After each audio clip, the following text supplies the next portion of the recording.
What's going on, guys? This is Chase fan number 9 here, and I'm coming at you with another video. In today's video, I'm going to be talking about the NASCAR Xfinity Series season opener at Daytona, and we'll go from there. And before we get into the video, I just want to say I've officially hit 140 subscribers already, and I gotta tell you, I find it funny for the fact that a couple weeks ago I was at 120. Now I'm at 140. So I want to thank you guys for subbing to my channel, and I really appreciate it. So yeah. But anyways, that's pretty much it. So without further ado, let's get into the video, shall we? So the race, it was actually a little bit better than last year. Yeah, there were some single file racing, but it wasn't that. But however, though, there were some drivers that were trying to make moves from the looks of things, but they couldn't get anything going. And also, there were some cars that were trying their best to not lock bumpers because the no locking bumper rule is fucking garbage. So yeah. But anyways, that's pretty much all I have to say about the race in general. But let's get into the whole thing. So before the race, we had qualifying, and 4 drivers missed the field: Ross Chastain, AJ Allmendinger, Cullen Garrett, and Tommy Joe Martins. Jeff Green, however, was nice enough. Give props to Jeff Green. The 2000 Xfinity Series champion gave up his ride for Chastain just so he can be in the race. So, yeah. So, I guess you can say Chastain is running the full season in both the 38 and the 10. And my only question was, if Chastain were to win, would it be the first win for RSS Racing or Colleague Racing? I guess RSS Racing, since it is the 38, but I'm not sure. But yeah. So, the race, Mike Snyder started on the pole, and last year's winner of today's race, Michael Nett, started second, and they led the field to the green. Mike Snyder actually did a good job in leading the first like 15 to 18 laps, and there were some smaller teams that were making their way up through the field. Oh, and yeah, I remember, as they were coming off turn 4 on lap 1, Cesar Baccarella's car somehow got away from him, and he went for a spin, and somehow he managed to keep it off the wall and not cause a yellow. So I have to give props to Cesar for not trying to cause a caution there. He did make it to pit road while the field kept racing, and that was the first non-caution incident. Then on lap 19, we had a weird incident happen coming down the backstretch. For some whatever reason, Jeremy Clements' hood just popped off. I was shocked that happened. At first I thought he blew an engine, but when I saw the replay, I was like, oh shit! It looks like the wind must have got up underneath the the car, and the hood just went up like that, and also the roof flap was removed as well. They did manage to fix the car, and he managed to get back out there despite having a hoodless race car. The rule is in NASCAR is that you're supposed to have roof flaps on your car, because if you don't, then NASCAR apparently is going to park you, because we all know what happened to Keselowski last year in the race. And speaking of which, Boyer and Keselowski and Adam Alexander did a good job in the booth. I think Adam is making improvements, but anyways, yeah. So yeah, and also speaking of Cup guys, there wasn't any Cup guys in the field, no Cup leeches. I'm referring to guys like Denny Hamlin, Keselowski, Logano, all those guys, and I'm glad it played out that way. So to give props to those guys. Timmy Hill and Ross Chastain don't count because they're running partial schedules in Cup, so they don't actually count as leeches. So yeah. And we'll get to Timmy Hill later, so yeah. But anyways, that was the first incident. So Clements managed to get the car fixed. We led the oh, and I remember Harrison Burton was also battling up there early in the race, so he had a good run as well. So I have to give him credit for that. And then Mike Snyder managed to take it back, and then on the restart, Jeb Burton, Harrison Burton's nephew, um, got the lead there in stage 1, and he ended up winning stage 1. And I never thought I'd see the day that he won a stage. So yeah, and this was a good feel for Burton, considering that there were 2 of them in the race, Jeb and Harrison. So that was a good feel. And also another thing, I love how Harrison's mom Kim showed her emotions. I have to give her props because you know something, I love how she showed her emotions, and I have to give Kim credit for that. So yeah. So Jeb Burton, if you're wondering, I'm looking at Racing Reference here. The reason why I'm looking at it is because it's easier for me to say the information. So yeah, that's why I'm using it, and so I'll keep at that. Anyways, we go back racing in stage 2. Justin Allgaier leads, and 3 laps in, Timmy Hill started making his way up towards the front. So yeah, that was pretty cool to see him up there. Ryan Sieg, Alex LeBay, Josh Williams, Brandon Brown, all those people were coming up to the front. Who else? Let's see. Yeah, there were so many small teams that I can't remember all their names, so yeah. But there were lots of small teams up there, and it was nice to see that. Also, Chase Briscoe was up there, even though he's not technically an underdog, but he was up there. And 3 laps into stage 2, we had a wreck between Michael Nett, and from the looks of things, it looks like it looked like he got turned by Riley Herbst, or it's either that or he came down on him. And as he was spinning, Austin Hill and what's his name, Joe Graff Jr., that fucking piece of shit, Joe Graff Jr.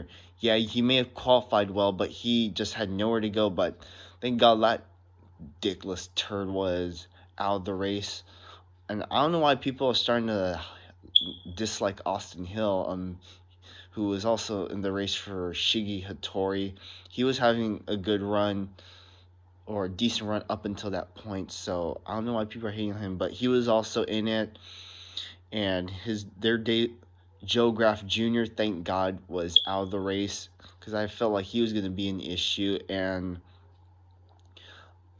Austin Hill unfortunately crashed out, but it is what it is. But yeah. And also Chastain spent most of his time at the back early in stage 1, but then what's his name? He started making his way up towards the front. So yeah.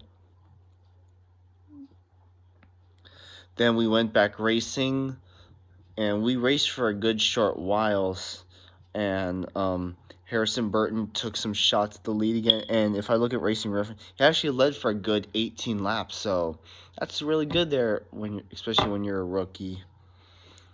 Then Justin Allgaier retook the lead. And I tell you, there were like double wide. I think there was some 3 wide there, but not much. So yeah. Ugh, kink in my neck. But anyways, and then on the last lap of stage 2, guess who wrecks out? Fucking Riley Herbst wrecks out, and he unfortunately takes out Chris Cockrum and Myatt Snyder. And Snyder was having a good race too, and I didn't realize he was out until I saw like the scoring pylon, and I was like, no, Snyder's out. And I'm surprised he didn't talk to him, but hey, it was fun while it lasted. I hope he does well in the next race that he's in. But anyways, yeah. Anyways, Justin Allgaier won stage 2. And if I look at the finish results, Alex Labay got some points in stage 1. So it's Cindric and Snyder and Burton. Then stage 2. Oh yeah, Ryan Sieg and Justin Haley were making moves through the field, and Haley got to second just as that caution was coming out. Brandon Brown, Ross Chastain, Brandon Jones, Gregson, and Briscoe all got points. So good job to those guys. Then after that, it was 42 straight laps of green flag racing once stage 3 began. Justin Allgaier, no, Jeb Burton led for another 18 straight laps. And it was good. And then they all had their pit stops. The pit stops were actually incident free, so that was a good thing. Timmy Hill led a lap, and then what do you know? Alex Labay led if you look at the drivers who led the longest, Alex Labay actually led for the long time. He led like 19 straight laps, and I gotta tell you, he played a really interesting strategy. And also, people were knowing the fact that it looked like it was gonna rain, and they say if it had rained and Alex Labay was in the lead, he could have won the race, or any other driver, because lots of smaller drivers, like smaller teams and drivers, stay at like Nemechek, Jesse Little, BJ McLeod, David Starr, JJ Yaley, Josh Williams stayed out. Did Brandon Brown stay out? I don't think he did. Let's see. Oh, Ray Black Jr. CJ McLaughlin was not really up there as much, but you get the point. And Robbie Lines was in this race, and he didn't really do much, but yeah, they were up there. But as they were doing that, Noah Gragson executed the strategy well, and he managed to beat Jeb Burton off of pit road for the race lead, and they were pretty much battling for the race lead once Labay and the others pitted, and Labay did eventually pit after leading 19 straight laps. But I have to give credit to the Canadian for trying his best to for making effort, so I have to give him props to that.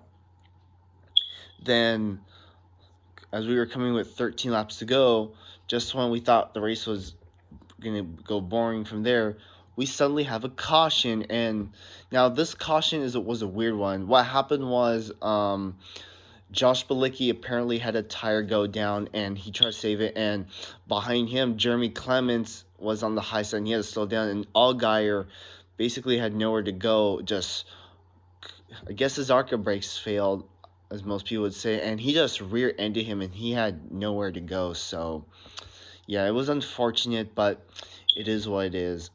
And Clements, the damage to the back of his car only added more to him being driving around a hoodless car. So yeah, but Allgaier was done. And yeah. And also, Matt Mills had an electrical issue for some reason. I'm looking here. Yeah, I did not see Matt Mills again, so I guess this proves my point. But anyways, we go back race.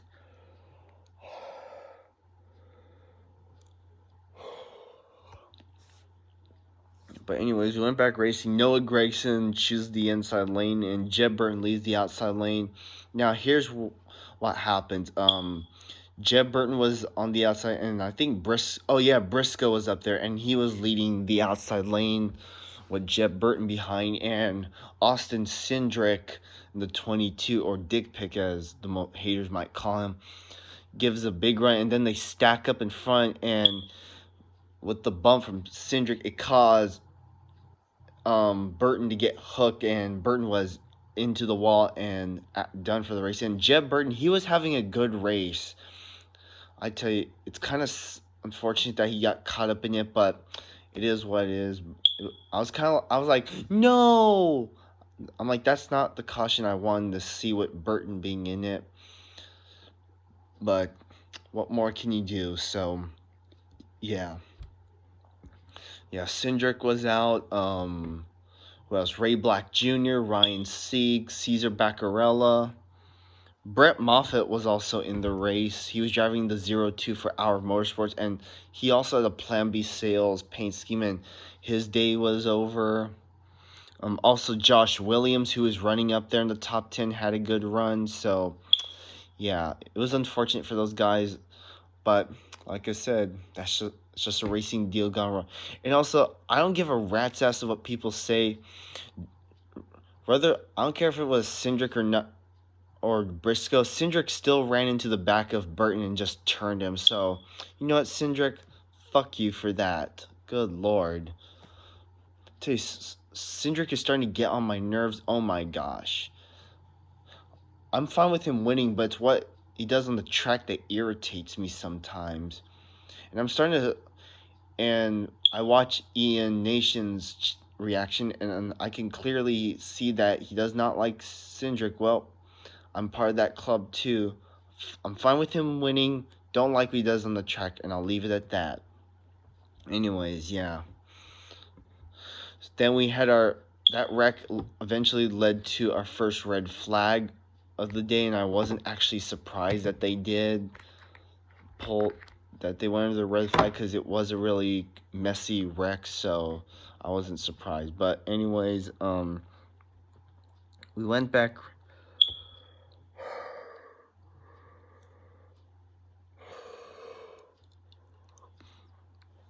But anyways, yeah.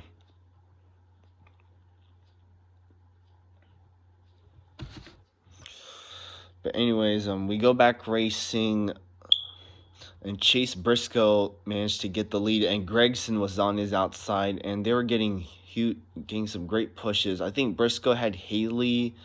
I forgot who Greg Noah had, but he had someone up there, and they were pushing hard. And no, I think it was Harrison Burton that was pushing, and I tell you, there was lots of racing up there that I thought they were going to wreck again, but they managed to keep it going. And also, another driver who ran a clean race today was Brandon Jones. Whether if you love him or hate him, the paid driver, Brandon Jones, ran a clean race, and look where it got him in the end. So, yeah. And also, Brandon Jones's paint scheme stood out more than everyone else's in the field, so... and I do like the paint scheme too, the Bobby Labonte throwback. I give it a 10-10, and I can't believe he's running throwback paint scheme long before Darlington, but honestly, not going to make a big deal out of it. It was a good paint scheme regardless. But anyways, they were up there, and then Gregson managed to edge Briscoe at the line for the white flag, and he was up there. And then I saw Harrison Burton coming, and he had help from freaking Timmy Hill. I was like, come on, Timmy. And I was like, if Timmy Hill had won that race, that would have been a huge win for MBM Motorsports and Carl Long. But the thing is, the field unfortunately got so spread out that they were too wide. Well, they were spread out mostly in the front, but in the back they were still racing too wide. And as they were racing down the back straightaway, Brandon Brown, being aggressive, just like most drivers was giving Michael Nett some hard pushes, and unfortunately it caused Michael Nett to get hooked, and he almost went airborne, and the front of that car is destroyed, and he took out several small teams like Jesse Little, David Starr, JJ Yaley, and some other people. Also, Alex LeBay got in it, but surprisingly, there were actually 11 cars on the lead lap, I think, at the time of that wreck. See, and also, Brandon Brown was part of it since he caused it, so yeah. And NASCAR waited until they were in turn 4 to throw the caution, and they did that, and lo and behold, Noah Gragson got his first NASCAR Xfinity Series win at Daytona, and it's the 7th different winner at Daytona for Junior Motorsports. So, yeah. You know, I'm going to make something clear. Noah Gragson is a good driver. It's just how he races. But the thing is, last year he didn't tear up a lot of equipment, so I don't know why people. I don't understand the criticism. And he looks like a nice kid too. So I never met Noah Gragson, but if I did, I know he's gonna be one nice guy to meet. That's for damn sure. But regardless if people hate him or not, Noah Gragson ran a clean race. Did he really deserve it? Well, it depends on who you're asking, but nonetheless, it was a good race. I only wish that I'm gonna say something. I'm kind of biased about that caution on the last lap. Some people are saying they should have thrown it right away, and also I saw a tweet from someone saying that they wanted to get the medical and safety personnel out there as soon as possible. So I guess that's the reason why they threw the caution, but I don't know. But whether if it's fair or not, yeah, I have no idea. But I guess NASCAR made the right call, I guess, but I'm not sure about that. But all right, NASCAR, if you say so.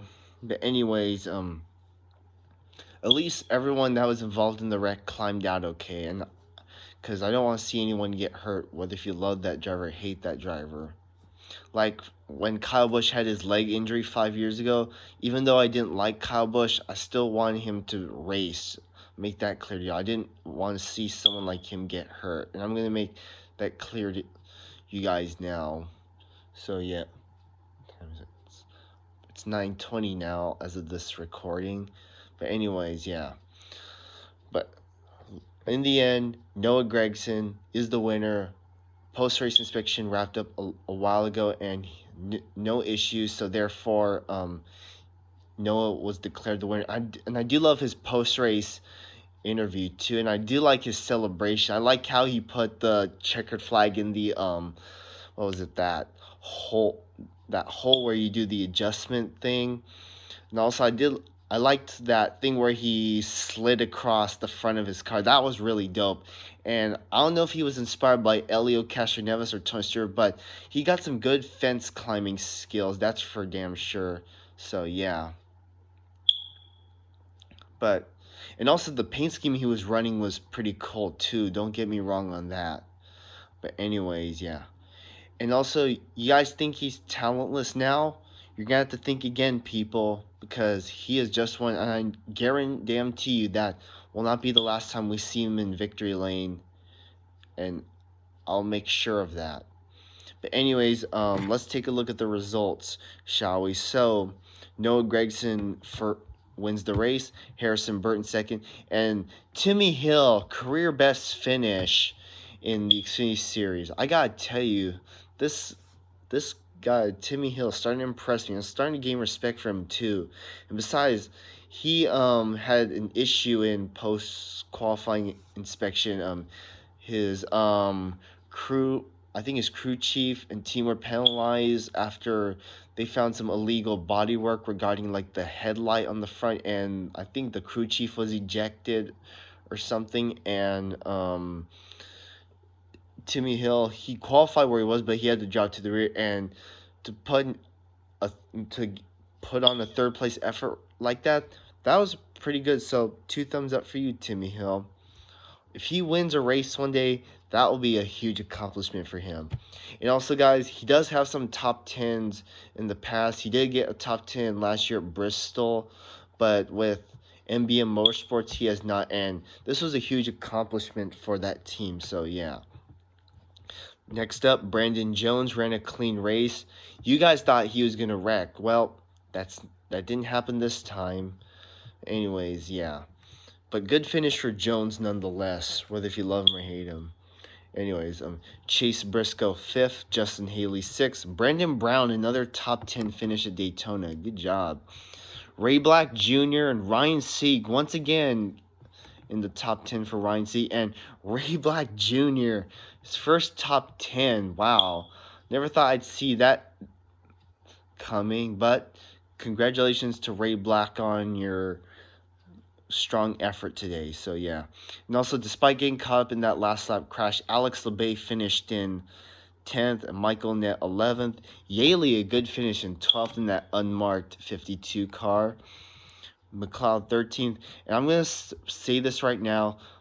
Joe Nemechek's Donald Trump / Mike Pence themed race car finished 15th. So despite the controversy of the paint scheme, good finish for front row Joe. So yeah.